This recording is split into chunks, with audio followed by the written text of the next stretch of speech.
अगर राम मंदिर पे कोई दूसरे धर्म का लोग जाकर के कब्जा जमा ले, क्या बताइए इस देश में शांति का माहौल रहेगा कि यहाँ पे दंगा हो जाएगा? बताइए किसी मस्जिद में कोई हिंदू धर्म के लोग जाकर के वहाँ पे कुछ करे तो बताइए माहौल अशांत होगा कि नहीं होगा? गुरु घर में जाकर के सिखों के प्रतीक चिन्हों पे, उनके गुरुद्वारों में जाकर के कोई कब्जा कर ले, वहाँ पे जाकर के पदाधिकारी बन जाए, बताइए वहाँ पे क्या होगा? लेकिन हमें शर्म आनी चाहिए कि हम लोग बड़े बड़े वादे करते हैं, बड़ी बड़ी बातें करते हैं कि हम सम्राट अशोक के वंशज हैं, चंद्रगुप्त मौर्य के वंशज हैं, जगदेव प्रसाद के वंशज हैं, ज्योतिबा फुले के वंशज हैं। हम लोग तमाम कर्पूरी ठाकुर का नाम लेते हैं, लेकिन यही बिहार है जहाँ पे आपके सम्राट अशोक का वंशज होने वाले लोगों को मैं बता देना चाहता हूँ, आप भीमा कोरेगांव का नाम लेते हैं, लेकिन अभी भी महाबोधि महाविहार आपके कब्जे में नहीं है। तो हमें शर्म आनी चाहिए। जबरन यहाँ पे मस्जिदों पे मंदिर बनाया जा रहा है, यहाँ दलितों के महाबोधि महाविहार, पिछड़ों के महाबोधि, बहुजनों के महाबोधि महाविहार पे शिवलिंग स्थापित किया जा रहा है, लेकिन ये सोया हुआ समाज अभी भी जगने को तैयार नहीं है। तो मैं बता देता हूँ कि वो समय भी देर नहीं आएगा। जिस प्रकार से भाजपा और आरएसएस ने षड्यंत्र जारी रखा है, मैं दावे के साथ कहता हूँ कि ये समाज गुलामी के जंजीरों में जकड़ जाएगा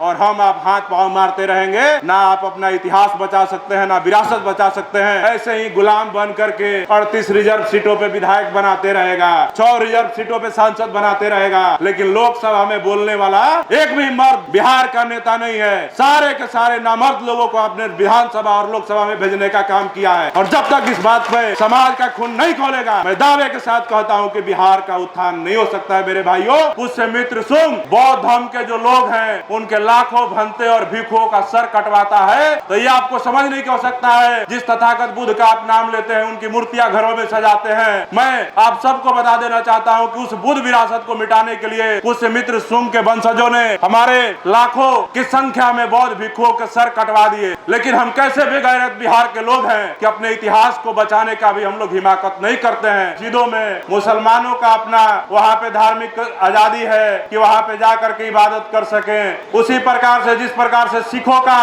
गुरु घरों में इबादत करने का अधिकार है, जिस प्रकार से जैन धर्म का इबादत करने का अधिकार है। लेकिन हमें कहते हुए बहुत दुख हो रही है कि जो तथागत बुद्ध को मानने वाले लोग हैं, उनको उन्हीं के बिहार में हमें लगता है कि हमारे समाज को लोग अभी जानते भी नहीं है कि तथागत बुद्ध का जो महाबोधि महाविहार है, जहाँ पे उनको ज्ञान की प्राप्ति हुई, वहाँ पे तथागत बुद्ध के महाबोधि महाविहार में जिसको सम्राट अशोक ने बनवाया, उस पे आज भी बौद्धों का कब्जा नहीं है। वो अपनी पूजा पाठ और जो धार्मिक अनुष्ठान होते हैं उसको नहीं कर पाते हैं, और वहाँ पे आज भी सिर्फ और सिर्फ वही अपर कास्ट हिंदुओं का कब्जा है, जिसके वजह से वहाँ पे बौद्धों को ना वहाँ के जो पूजा पाठ है उसमें भागीदारी मिलती है, ना वहाँ पे जो दुनिया भर से फंड इकट्ठा होते हैं उससे वो बौद्ध धर्म का विकास कर पाते हैं, ना किसी प्रकार का वहाँ पे जो बौद्ध धर्म को तथागत बुद्ध के विचारों को बढ़ाने का जो कार्य है वो कर पाते हैं।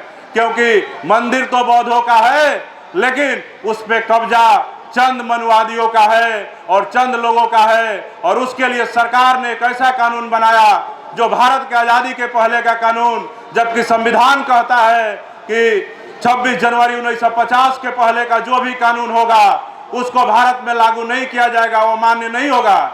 लेकिन हम पूछना चाहते हैं बिहार के मुख्यमंत्री नीतीश कुमार जी से भी, केंद्र के प्रधानमंत्री नरेंद्र मोदी जी से भी, कि बीटी एक्ट 1949 जब भारत में संविधान लागू है तो 1949 का कानून अभी तक क्यों लागू है, और उस कानून का रखवाली के तहत जो बीटीएमसी में आपने जो मेंबर बनाया है, 4 बौद्धों को और 4 गैर बौद्धों को, सिर्फ हिंदुओं को, अपर कास्ट हिंदुओं को, और एक जो गया जिला का डीएम होता है, बीटी एक्ट के वजह से आज़ादी के बाद से अब तक वहाँ का डीएम भी हिंदू ही होगा, ऐसा बीटी एक्ट कहता है।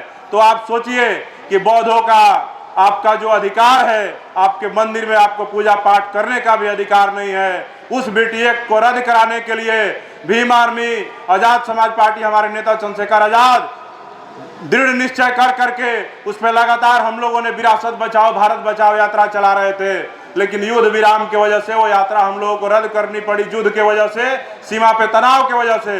लेकिन वो बीटी एक्ट 1949 को लेकर के भीम आर्मी, आजाद समाज पार्टी जल्द ही उस पर महाधरना स्टार्ट करने वाली है, और बोध गया में ही हम लोग अपने हक अधिकार को छीनने के लिए, महाबोधि महाविहार को मुक्त कराने के लिए, पंडे पुरोहितों से कब्जा मुक्त कराने के लिए बीटी एक्ट 1949 को रद्द कराने के लिए हम लोग धरना स्टार्ट करेंगे।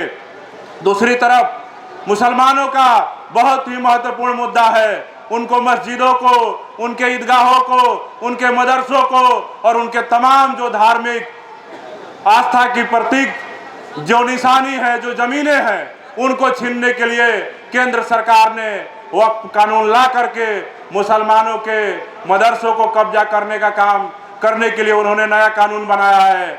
उनके मस्जिदों को कब्जा करने का कानून नया बनाया है, उनके जो ईदगाह है उसको कब्जा करने का कानून बनाया है। इन तमाम मुद्दों को लेकर के हम सभी लोग भीम आर्मी और आजाद समाज पार्टी के जो लोग हैं, हम लोग लगातार सड़क पर संघर्ष कर रहे हैं। उन तमाम मुद्दों को लेकर के हम सबको बिहार में लड़ना है, लेकिन हम सबको सबसे पहले अपने इतिहास को जानने की आवश्यकता है। आपको पता होगा कि जब सम्राट अशोक के समय में बौद्ध धर्म का जब नाश किया गया, सम्राट अशोक मौर्य वंश का जो आखिरी शासक था बृहदर्थ मौर्य, उसको जब सत्ता से बेदखल किया गया था तो पुष्यमित्र शुंग जैसे शासक ने साजिश करके बृहदर्थ मौर्य से उसके सत्ता को छीनने का काम किया। और जैसे ही बृहदर्थ मौर्य की हत्या करवाता है पुष्यमित्र शुंग, वैसे ही बौद्ध धर्म के जो लोग हैं उनके लाखों भंते और भिक्षुओं का सर कटवाता है। और सर कटवा करके यही बिहार की धरती थी, सम्राट अशोक का शासन, मौर्य वंश का शासन यही बिहार में चलता था, न कि यही पाकिस्तान में चलता था। तो ये आपको समझने की आवश्यकता है। जिस तथागत बुद्ध का आप नाम लेते हैं, उनकी मूर्तियां घरों में सजाते हैं, मैं आप सबको बता देना चाहता हूं कि उस बुद्ध विरासत को मिटाने के लिए पुष्यमित्र शुंग के वंशजों ने हमारे लाखों की संख्या में बौद्ध भिक्षुओं के सर कटवा दिए। लेकिन हम कैसे बेगैरत बिहार के लोग हैं कि अपने इतिहास को बचाने का भी हम लोग हिमाकत नहीं करते हैं, अपने इतिहास को जानने का प्रयास नहीं करते हैं। तो हम सब यही कहेंगे कि आप लोग समझिए कि जो लाखों सर पुष्यमित्र शुंग ने बौद्धों के कटवाए, उसके बदले में सोने के मोहरे उन्होंने बंटवाए। जिन लोगों ने सर काटा, उनका कत्लेआम किया। अब वक्त आ गया है, हम बहुजन समाज के लोग भारत की आजादी के 77 वर्षों बाद अपने अधिकार को जान गए हैं, अपने इतिहास को जान गए हैं। तब वक्त आ गया है कि हम सभी लोग बीटी एक्ट 1949 को रद्द करवाए और वहां पे जो पंडे पुरोहितों का कब्जा है उस कब्जा को खत्म करवाएं और कब्जा को खत्म करा करके महाबोधि महाबिहार को अपने कब्जे में ले। आप सोचिए, इस देश में अगर राम मंदिर पे कोई दूसरे धर्म का लोग जाकर के कब्जा जमा ले, क्या बताइए इस देश में शांति का माहौल रहेगा कि यहाँ पे दंगा हो जाएगा? बताइए, दंगा होगा कि नहीं होगा? हो जाएगा। बताइए, किसी मस्जिद में कोई हिंदू धर्म के लोग जाकर के वहां पे कुछ करे तो बताइए माहौल अशांत होगा कि नहीं होगा? गुरु घर में जाकर के सिखों के प्रतीक चिन्हों पे, उनके गुरुद्वारों में जाकर के कोई कब्जा कर ले, वहां पे जाकर के पदाधिकारी बन जाए, बताइए वहां पे क्या होगा? लेकिन हमें शर्म आनी चाहिए कि हम लोग बड़े बड़े वादे करते हैं, बड़ी बड़ी बातें करते हैं कि हम सम्राट अशोक के वंशज हैं, चंद्रगुप्त मौर्य के वंशज हैं, जगदेव प्रसाद के वंशज हैं, ज्योतिबा फुले के वंशज हैं। हम लोग तमाम कर्पूरी ठाकुर का नाम लेते हैं, लेकिन यही बिहार है जहां पे आपके सम्राट अशोक का वंशज होने वाले लोगों को मैं बता देना चाहता हूं, आप भीमा कोरेगांव का नाम लेते हैं, लेकिन अभी भी महाबोधि महाबिहार आपके कब्जे में नहीं है। तो हमें शर्म आनी चाहिए। हम सभी लोगों को उस मामले पे मुखरता से खड़ा होकर के, जन समूह तैयार करके, उस आंदोलन को मजबूती प्रदान करके बीटी एक्ट 1949 को रद्द कराने के लिए भीम आर्मी के साथ खड़े होकर के अपना झंडा डंडा लेकर के आंदोलन रद्द जैसे ही आदेश होगा उस धरना में शामिल होने का काम करना चाहिए। नहीं तो ये समाज, ये आने वाली हमारी पीढ़ियां आप सबसे सवाल पूछेगी कि महाबोधि महाबिहार पे जब कब्जा किया जा रहा था, वहां पे जब जबरदस्ती शिवलिंग बैठाया जा रहा था, वहां पे जबरन जगन्नाथ मंदिर बनवाया जा रहा था, तो तुम क्या कर रहे थे? तो इसका जब जवाब आपके पास नहीं होगा तो आपके बाल बच्चे कहेंगे कि तुम नालायक लोग हमारे इतिहास, हमारे विरासत को नहीं बचा सके। तुम पे हमें शर्म आता है तुमको अपना पूर्वज कहने में, अपना बाप कहने में। तो मैं यही कहूंगा हमारे समाज के, बहुजन समाज के जो लोग भी यहाँ पे इकट्ठा हैं, माताएं बहनें, हमारे भाई बुजुर्ग, मैं आप सबसे कहूंगा बीटी एक्ट 1949 को रद्द कराने के लिए आप सभी लोग अपना कमर कस लीजिए और जो वक्फ संशोधन कानून है उस तमाम मामलों को लेकर के मैं आग्रह करता हूं कि इस देश में जो हालात सिर्फ और सिर्फ दलितों, पिछड़ों के अधिकार छीने जा रहे हैं, और या नहीं तो फिर मुसलमानों का अधिकार छीने जा रहे हैं। बताइए, कभी किसी सवर्ण का अधिकार छीना गया? जबरन यहाँ पे मस्जिदों पे मंदिर बनाया जा रहा है। यहाँ दलितों के महाबोधि महाविहार, पिछड़ों के महाबोधि, बहुजनों के महाबोधि महाविहार पे शिवलिंग स्थापित किया जा रहा है। लेकिन ये सोया हुआ समाज अभी भी जगने को तैयार नहीं है। तो मैं बता देता हूं कि वो समय भी देर नहीं आएगा। जिस प्रकार से भाजपा और आरएसएस ने षड्यंत्र जारी रखा है, मैं दावे के साथ कहता हूं कि ये समाज गुलामी के जंजीरों में जकड़ जाएगा और हम आप हाथ पांव मारते रहेंगे। ना आप अपना इतिहास बचा सकते हैं, ना विरासत बचा सकते हैं, ना आप अपना सम्मान बचा सकते हैं। हमें दुख होता है, हम मुजफ्फरपुर जिले में कल थे, कल से ही हम हैं यहाँ पे। मैं एक घटना पे गया था, हमारे समाज की एक बच्ची 9-10 साल की बच्ची है, जिसके साथ दुष्कर्म किया गया, उसका पेट चीर दिया गया, उस अपनी जीवन गला काट दिया गया। वो जीवन और मृत्यु का जंग लड़ रही है यही आपके SKMCH अस्पताल में। लेकिन इस समाज के अंदर आक्रोश नहीं है, उनका खून नहीं खौलता है।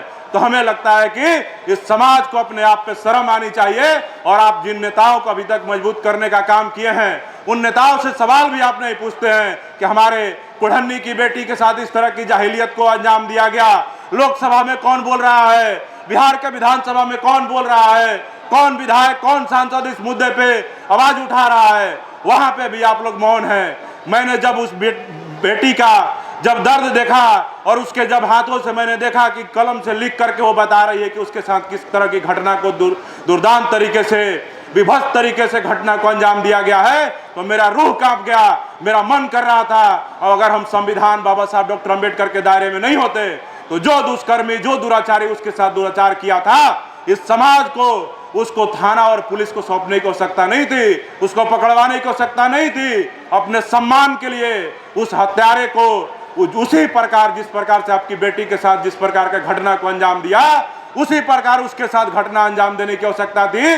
लेकिन हमें दुख होता है कि मुजफ्फरपुर के बहुजन समाज के जो लोग हैं वो सोए हुए हैं, सोए हुए नहीं मरे हुए लोग हैं। हमारी बेटी का बलात्कार कर दिया गया, उसका पेट चीर दिया गया, वो जिंदगी मौत की जंग लड़ रही है। लेकिन ये बेशर्म समाज अभी भी सिर्फ और सिर्फ जातियों में, पार्टियों में बट करके अपने समाज की आवाज को, अपनी बेटियों का, अपने अस्मत का सौदा करने के लिए तैयार है, लेकिन उसके लिए उलगलान करने का तैयार नहीं है। मैंने देखा, मैंने पता किया, उस घटना पे मुजफ्फरपुर में अभी कोई धरना, प्रोटेस्ट कुछ भी नहीं हुआ, समाज का खून नहीं खौला है। तो ये हमें शर्म की बात है। इस बात को आप लोग समझ लीजिए। जब तक अपने आत्मसम्मान को नहीं जगाइएगा, अपने जमीर को नहीं जगाइएगा। हमारे नेता चंद्रशेखर आजाद कहते हैं कि बाबा साहब डॉक्टर अंबेडकर ने कहा था कि शिक्षित बनो, संगठित बनो और संघर्ष करो। लेकिन चंद्रशेखर आजाद साहब ने उसमें एक लाइन जरूर जोड़ा था आगे कि स्वाभिमानी बनो। और जब तक स्वाभिमानी नहीं बनोगे, बाबा साहब अंबेडकर का जयंती हर साल मनाते रहोगे और हर साल तुम्हारी बेटी बहनों का अस्मत लूटा जाएगा, तुम्हारे भाइयों की हत्या होगी, तुम्हारे ऊपर गोलियां चलाई जाएगी, तुम्हारी जमीनों को छीन लिया जाएगा और तुम इसी तरह टुकुर टुकुर मुख दर्शक बन करके देखते रहोगे कि हमारा जाति वाला नेता आकर के हमको न्याय दिलाएगा, हमारा जाति वाला आके न्याय दिलाएगा। तो जिस भरोसे में, जिस नेता के भरोसे में हो, वो न्याय नहीं दिलाएगा। वो न्याय सिर्फ और सिर्फ अपने पार्टी और अपने परिवार को दिलाएगा। अगर विश्वास नहीं है तो लोकसभा चुनाव में आपने देख लिया, पार्टी और परिवार वाले नेताओं को, कोई अपने जीजा को जिताने में व्यस्त है, कोई अपनी बहू को जिताने में व्यस्त है।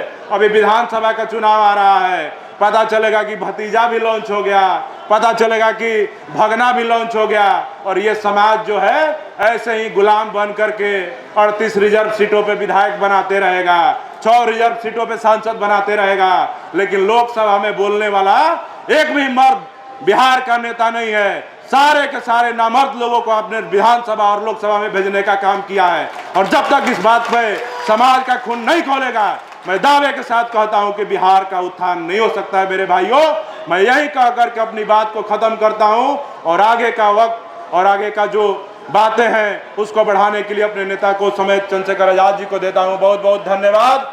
जय भीम, भीम आर्मी जिंदाबाद।